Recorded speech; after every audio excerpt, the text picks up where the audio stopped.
우리가 일반적으로 누군가에게 선물을 할 때면 그 선물 받을 사람들의 마음을 그렇게 고려하고 또한 상태를 고려해서 가장 기쁠 선물을 준비합니다.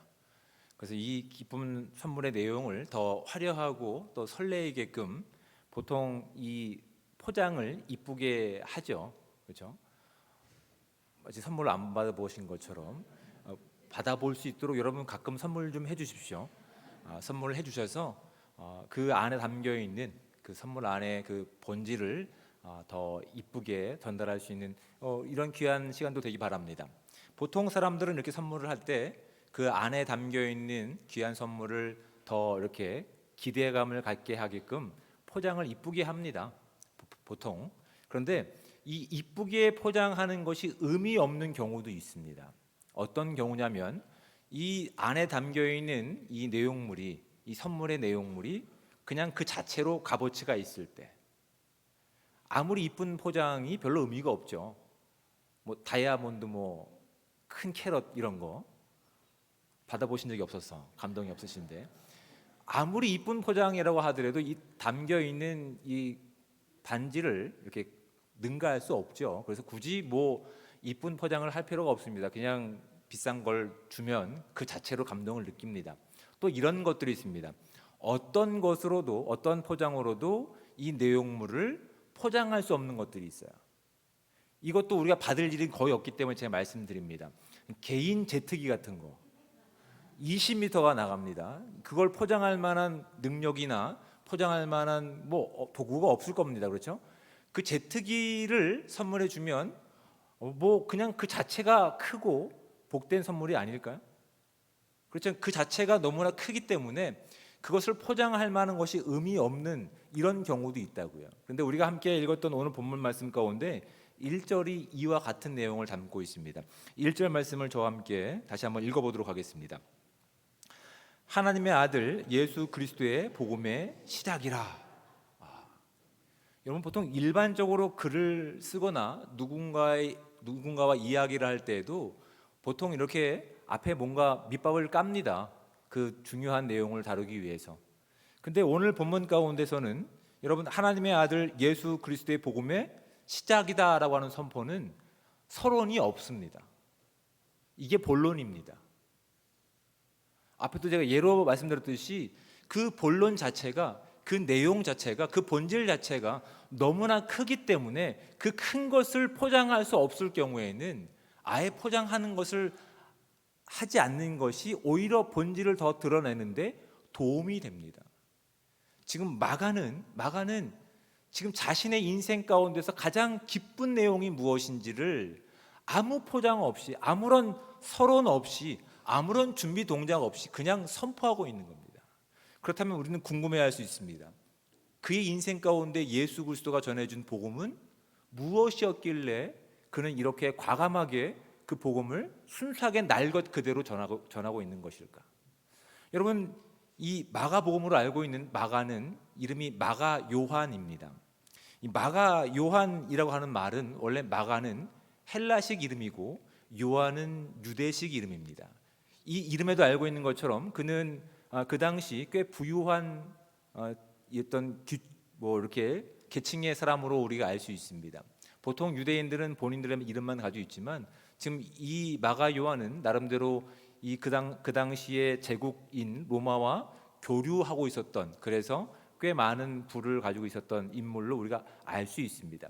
그런 일들이 예수님께서 이 땅에 공생의 기간을 보내셨을 때 그들이 쉬기도 하고 또한 어떤 교제를 나눌 때 장소가 마땅하지 않았을 때 마가는, 그의 집안은 그렇게 기쁜 마음을 가지고 예수님과 제자들이 쉴 수 있는, 또한 교육하고 또한 교제를 나누시는 그 장소를 본인들이 제공했습니다.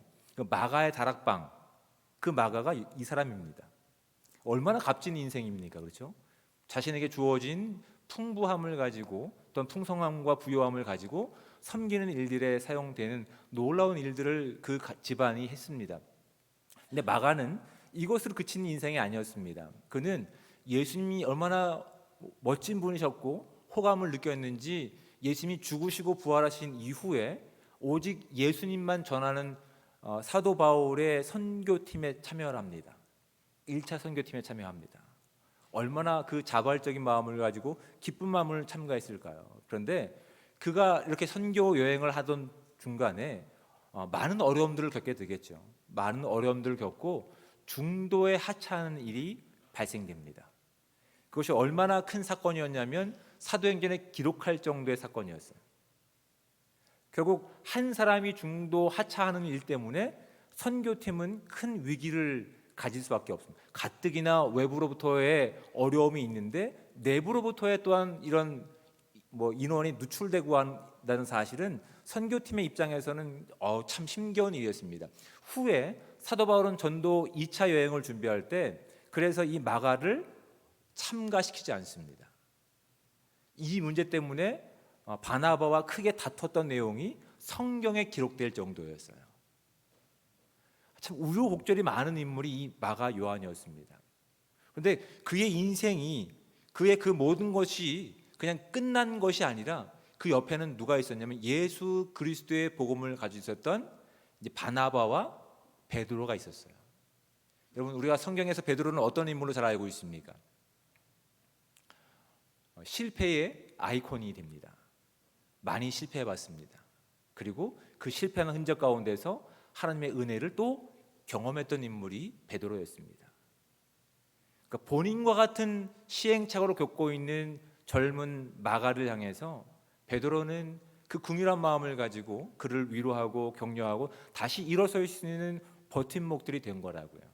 그 후에 이제 사도 바울조차도 그동안 이 마가를 용납하지 못했다가 가장 가까운 존재로서 나에게 가장 소중한 존재로서 마가가 자기에게 오기를 간청하는 내용들이 서신서에 기록될 만큼 하나님께서는 이들과의 관계 가운데서 복음으로 하나 되게 하시고 또한 사랑하게 하시고 용납하는 은혜를 그들 가운데 허락하셨다고. 그런 인물이 지금 이 복음서를 쓰고 있는 거예요. 근데 지금 우리가 알고 있는 것은 마가복음이라고 우리가 기록하고 있지만 원래 초기 사본에는 마가복음이라고 이름 붙여지지 않았습니다. 이 복음서의 원래 이름은 예수 그리스도의 복음입니다. 제목부터도 날 것입니다. 그냥 순수하게 날 것이에요. 적어도 마가는 그의 인생을 통해서 자신에게 기쁨이 되었던 것들이 정리가 되고 나서 비로소 그가 인생 가운데 가장 확실하게 증거할 수 있는 복음, 기쁨의 내용이 무엇인지를 확신하게 된 거예요. 그래서 마가는 다른 어떤 것들 다 제거하고 오직 이것만이 자신과 앞으로 모든 교회 공동체가 누려야 될 기쁨의 소식임을 벅찬 감동을 가지고 이렇게 시작을 하고 있는 거예요. 하나님의 아들 예수 그리스도의 복음의 시작이다. 근데 여러분, 그러면 이 말씀을 듣고 있는 대상들이 누군지 궁금하지 않습니까? 여러분, 이 복음서를 읽고 있는 처음 접하는 1차 독자는 누구냐면 헬라인들이었어요. 유대인이 아니라 이방인들이었어요.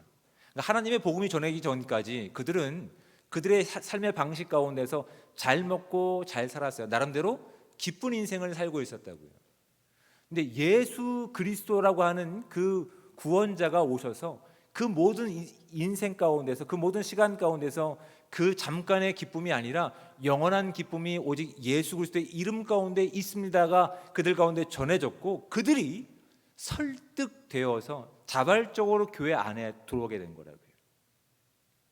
예수 그리스도의 복음이 기쁨이 우리의 인생 가운데 기쁨입니다라고 자발적으로 설득되어 온 교회 공동체 안에서 이제 마주하는 사람들이 한 번도 선물들을 해본 적이 없는 사람들인 거예요. 어색한 거예요. 종도 있고 신분이 다른 사람도 있어요. 성격도 다른 사람이 너무 많아요. 가지고 있는 재능이 다른 사람이 너무 많아요. 그러니까 서로 부대끼다 보니까 비로소 무엇이 기억나냐면 예수 그리스도가 본인들 가운데 선물해 주신 복음의 내용, 기쁨의 내용이 아니라 과거에 내가 익숙했던 것 가운데 느꼈던, 누렸던 기쁨에 눈을 돌리기 시작하는 거예요. 시행착오의 과정들을 겪고 있는 거예요. 적어도 마가는 어떤 사람이라고요? 그 시행착오를 겪어봤던 사람이에요. 많은 물질이 있어봤고 자발적으로 그리스도의 복음을 전하는 일 가운데 참여해봤고, 하지만 그 과정 가운데서 너무나 힘겨운 일이 오히려 그 기쁨의 길 가운데서 중도 하차시킬 만한 어려움으로 다가와서 결국 그것이 본인에겐 큰 상처가 될 수 있지만, 오히려 하나님께서는 그 옆에 바나바와 베드로를 통해서 그 인생을 풍성한 인생으로, 오히려 자신과 같은 시행착오를 겪고 있는 이들 가운데서 예수 그리스도가 전해준 기쁨의 소식이 무엇인지를 확증할 수 있는, 그 선포할 수 있는, 정말 기쁨으로 전할 수 있는 복된 삶으로 지금 바꿔가고 계셨던 사실을 지금 마가는 그 기쁨 가운데서 그 복음을 전하고 있는 거예요. 어찌 보면 여러분, 마가의 인생은 부끄러운 인생일 수 있어요. 자신의 열정을 가지고 자신이 가진 것을 가지고 무엇인가 해보려다가 막힌 상황 가운데 있는데, 놀랍게도 예수 그리스도의 복음은 그 부끄러운 인생을 어떤 인생으로 바꾸냐면 예수 그리스도의 기쁨을 살아가는 인생으로 바꿔버리신다고요. 그래서 이 로마서 1장 16절에 보면 사도 바울이 이렇게 고백하는 인생이 아마 이 마가 요한이 복음서를 선포하는 이 내용과 같은 의미일 겁니다. 로마서 1장 16절은 이렇게 고백합니다. 내가 복음을 부끄러워하지 아니하노니 이 복음은 모든 믿는 자에게 구원을 주시는 하나님의 능력이 됨이라. 먼저는 유대인에게요 그리고 헬라인에게로다. 자신이 경험해 봤어요. 자신의 의지로 예수 그리스도가 전해준 복음이 진짜 기쁨임을 알고 살아갔던 인생이었어요. 그런데 삶에서 만나는 어려움과 고난 때문에 그는 중도 하차할 수밖에 없는 부끄러운 인생이었대요. 근데 그런 부끄러운 인생을 하나님께서는 내버려 두지 않으셨어요. 그런 불안과 또한 불평과 원망과 큰 상처들을 예수 그리스도의 복음으로 바꿔내 주셨어요. 그래서 그는 그렇게 선포하는 거예요. 나 같은 사람에게조차도 누가? 예수 그리스도가 복음이십니다. 그 복음을 시작하신 예수 그리스도는 하나님의 아들이시며 그 일을 시작하셨습니다 라고 지금 갈등 가운데 있는, 과도기 가운데 있는 이방인 중심인 교회 가운데 이 선포를 하고 있는 겁니다. 여러분, 저희는 지금 이렇게 대림절 기간을 보내고 있습니다.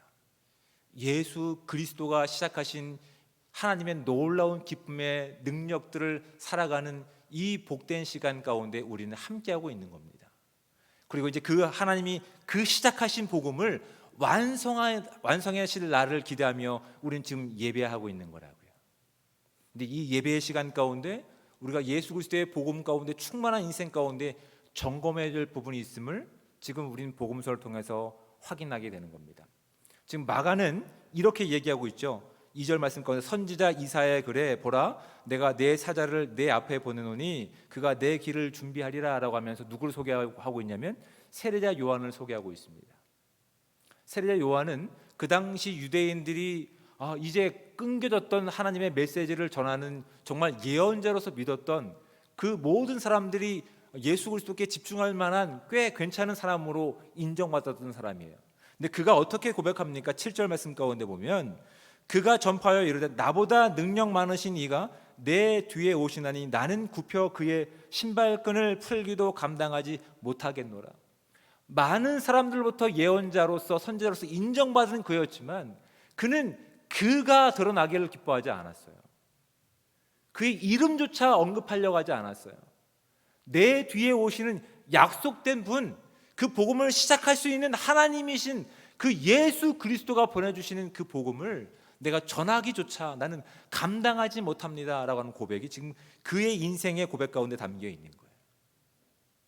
여러분, 세례자 요한은 메시아가 아니라 메시아의 길을 예배하는 자였습니다. 그래서 그는 예언을 따라서 광야에서 회개의 세례를 선포하였습니다. 예수 그리스도가 전해줄 그 복음을 가로막을 수없이 많은 이 땅에서 잘못된 것들을 다 제거하기를 원하는 거예요. 순수하게 포장지가 아니라 그 포장지를 이렇게 감당하지 못하는 복음의 순수한 내용만 전해지기를 위해서 그는 굽어졌던 것들, 왜곡된 것들이 다 풀려져서 곧바로 하나님을 보기를 원하는 마음이 세례자 요한의 마음이었고, 이 복음서를 쓰고 선포한 마가 요한의 마음이었다고요. 그리고 저와 여러분들은 그 복음을 듣고 그 복음 안에 자발적으로 나와 주님을 예배하는 자들이래요. 그리고 또한 우리도 마가 요한과 함께 세례자 요한처럼 이 땅 가운데 예수 그리스도의 복음이 무엇인지를 우리의 입술과 우리의 삶을 통해서 전할 메신저의 역할을 저와 여러분들이 가지고 있는 거예요. 근데 이 대림절 기간을 보내면서 때로는 우리가 우리 안에 담겨있는 이 복음의 본질적인 놀라운 기쁨의 내용보다 너무나 외형적인 포장지에 집중하고 있지는 않는지를 살펴보셔야 되는 거예요. 이 광야의 인생을 걸으면서 이 정말 어려운 황무지와 같은 길을 걸으면서 오히려 예수 그리스도의 복음을 전한다고 하면서 내가 화려한 나를 드러내는 나의 성공 이야기라든지 나의 회복 이야기라든지 다른 사람들이 인정할 만한 내용들을 가지고 오히려 예수 그리스도가 전해진 예수 그리스도가 시작하신 복음을 가치 없는 것으로 만들고 있지는 않는지를 점검해 보셔야 되는 거라고요. 저와 여러분들은 우리 안에 담겨 있는 그 크신 하나님의 복음의 메시지를 전달하는 전달자일 뿐이에요. 그 과정에서 우리가 어떠한 모습인지 상관없어요. 우리가 실패했건 또한 넘어졌건 우리가 연약하건 부족하건 풍성하건 그런 건 아무 상관이 없어요. 왜요? 우리는 포장지일 뿐이라고요. 근데 우리가 다 담을 수 없는 이 복음의 크심은 우리가 아무리 좋은 포장지를 가지고 있다 하더라도 이 복음의 본질과 기쁨을 다 이렇게 할 수가 없는 것들이라고요. 그래서 마가는 순수하게 이렇게 얘기하는 거예요. 과감 없이 예비 동작 없이 예수 그리스도가 복음입니다. 하나님이신 예수 그리스도가 그 복음을 시작하셨습니다. 우리는 그 사명을 감당하는 길 가운데 있습니다. 여러분 고민하고 계십니까? 갈등하고 계십니까?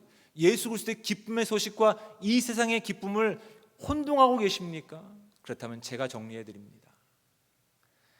하나님의 아들 예수 그리스도의 복음의 시작이라.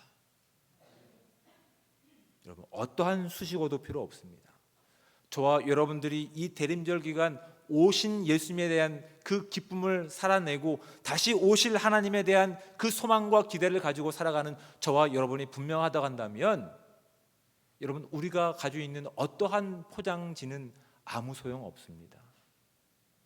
오히려 예수 그리스도만 드러나기를 우리는 꿈꾸고 기대하셔야 됩니다. 그런데 초대교회 성도들이 받았던 유혹과 시험이 오늘 저와 여러분에도 동일하게 있음을 우리는 부인할 수가 없는 겁니다.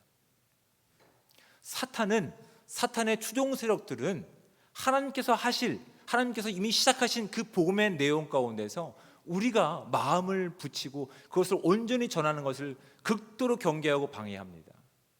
그래서 우리의 가장 약한 부분을 가지고 수단과 방법을 가리지 않고 그것이 예수 그리스도의 복음, 기쁨의 내용과 대체할 수 있을 것이라는 유혹을 계속하고 있는 것이라고요.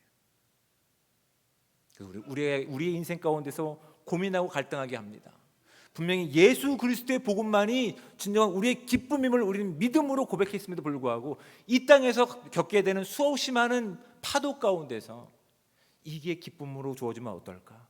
저게 기쁨으로 주어지면 어떨까라고 고민하고 있는 거라고. 그런 모습들이 우리 눈에 보인다면 하나님께서는 마가 요한의 눈에 그것을 보이게 하셨습니다. 그래서 성경의 원 저자인 하나님께서는 마가 요한에게 그 갈등하고 있는 이방인 중심 교회 가운데 담대하게 복음의 정수만을 선포하게 하셨던 것이라고요. 여러분 우리가 겪고 있는 이 어려움 때문에 그리스도가 전해준 이 복음에서 떠나길 원하십니까? 아니면 우리 안에 있는 이 복음의 정말 크심을 감당할 수 없는 기쁨 가운데서 나를 드러내는 것이 아니라 오직 이 복음만 드러내기 위해서 그들이 이해하던 그들이 받아들이던 상관없이 이것이 하나님께서 우리 가운데 시작하신 복음의 시작입니다. 이것이 오늘날 나에게 기쁨을 주는 기쁨의 내용입니다 라고 전할 수 있는 저와 여러분들 삶 되시기를 주님으로 축복을 드립니다. 그럴 때 우리는 비로소 우리가 넘어졌던 순간 가운데서 우리는 자랑할 수 있는 거예요. 우리가 아무것도 없는 상황 가운데서 우리는 우리 안에 있는 기쁨의 시작이시며 완성이신 예수 그리스도만을 자랑할 수 있는 거예요. 이제 이것은 시작되었고 완성될 것입니다. 하나님의 아들 예수 그리스도의 복음은 시작되었고 이제 완성될 것이라고요. 그리고 마가 요한처럼, 세례자 요한처럼 오늘날 저와 여러분을 통해서 이 복음을 전하는 메신저로 우리를 삼으실 것이 하나님의 놀라우신 은혜입니다. 오직 그리스도의 복음만 전하기 위해서 우리가 우리의 삶을 점검할 수 있는 이 귀한 시간들 되기 바랍니다. 우리 안에 담겨있는 이 복음의 능력보다, 그 권세에 있는 이름보다 다른 어떠한 부수적인 포장지가 저와 여러분의 삶 가운데 여전히 걸리적거리고 있다고 한다면, 광야에서 굽어진 길을 곧게 만들었던 세례자 요한의 그 사명이 오늘날 저와 여러분 가운데 회복되는 은혜의 시간들 되시기를 주님으로 축복합니다. 예수 그리스도의 복음만, 순수한 복음만 전하기 위해서 우리 가운데 있는 그 어떤 것들은 걸림돌이 되지 않습니다. 여러분, 어려움 가운데 있으십니까? 고난 가운데 있으십니까? 질병 가운데 있으십니까? 그것이 우리 안에 있는 예수 그리스도가 시작하신 그 기쁨, 복음을 가감시키지 않습니다. 성공한 이야기는 오히려 예수 그리스도를 전한다고 하면서 나를 드러낼 수밖에 없습니다. 본질보다 포장지에 집중하는 인생일 수 있지만, 오히려 우리가 연약할 때, 우리가 오히려 시행착오를 겪고 있을 때, 고민하고 있을 때 우리 안에 심겨진 이 복음의 말씀이 흔들리지 않는 믿음으로 저와 여러분들을 붙잡고 있는 한, 우리는 이것만 전한다고 한다면 우리 안에 세우신 그 놀라운 기쁨의 소식은 우리를 통해서 곧바로 이 땅에 전달될 줄 믿습니다. 그 믿음이 저와 여러분 가운데 있기 원합니다. 그래서 사도 바울은 고린도후서 12장 10절 말씀 가운데 이렇게 고백하고 있는 겁니다. 그러므로 내가 그리스도를 위하여 약한 것들과 능욕과 궁핍과 박해와 곤고를 기뻐하노니 이는 내가 약한 그때에 강함이라. 무엇이 강한 겁니까? 우리가 가지고 있는 능력이 강한 겁니까? 아니요, 우리 안에 시작하신 그 복음이 강한 겁니다. 우리의 연약함으로 퇴색되지 않습니다. 우리의 실패를 통해서도 퇴색되지 않습니다. 우리가 질병 가운데, 고난 가운데 있다 하더라도 이 복음의 능력들은 퇴색되지 않습니다. 바꿀 수 없는 하나님의 진리와 보물이 저와 여러분 가운데 있습니다. 그래서 우리의 고백은 또한 사도 바울이 빌립보서의 4장 12절에 고백한 것처럼 이런 고백으로 나아갈 수 있어야 됩니다. 나는 비천에 처할 줄도 알고 풍부에 처할 줄도 알아. 모든 일 곧 배부름과 배고픔과 풍부와 궁핍에도 처할 줄 아는 일체의 비결을 배웠노라. 여러분, 우리는 다시 오실 예수 그리스도의 날을 이 기쁨과 기대감을 가지고 나아가는 존재들입니다. 우리 안에 이미 시작하신 하나님의 복음이 그 날에 완성될 것을 기대함과 설레감을 가지고 나가는 성도들입니다. 여러분, 그 기쁨의 소식들이 저와 여러분의 가슴 속에, 영혼 속에 있음을 믿습니다. 그렇다면 아직 그것 가운데, 그 기쁨을 누리지 못하는 이들 가운데서 그들이 혼란스러워할 수 있는 화려한 우리의 포장지들을 다 제거할 수 있는 이 대림절 기간이 되기 원합니다. 나를 자랑하는 것이 아니라, 나의 성공 이야기를 자랑하는 것이 아니라, 세상 사람들이 기뻐할 만한 잠깐 있다가 사라질 내용들을 자랑하는 것이 아니라, 그럼에도 불구하고 우리가 꺾을 수 없는, 우리가 잃어버리지 못하는 진정한 예수 그리스도의 복음이, 그 하나님이 시작하신 그 복음이 저와 여러분 가운데 있기 때문에 우린 감사함을 가지고 왜곡되는 그 모든 것들을 제하고 곧바로 하나님을 볼 수 있도록 당대하게 나가 하나님의 복음을 선포하고 하나님이 시작하신 그 은혜를 살아낼 수 있는 복되고 귀한 삶이 저와 여러분 가운데 충만하게 임하시기를 주님으로 축복을 드립니다. 여러분, 그래서 마가는 이 복음서를 기록하고 있는 겁니다. 그 시작하신 복음이 오늘 저와 여러분 가운데 진행형으로 있다는 사실을 기억할 수 있는 은혜가 우리 가운데 있기 원합니다. 우리가 가지고 있는 무엇을 가지고 자랑하는 인생이 아니라 우리 안에 부족하지만 담겨있는 오직 예수 그리스도의 복음을 자랑하고 그것만 전할 수 있는 이 귀한 시간 가운데서 전해지는 것이 오직 예수 그리스도의 복된 이름, 그 십자가의 능력, 그 사랑, 생명이 되시기를 우리 거룩하신 주님의 이름으로 축복을 드립니다.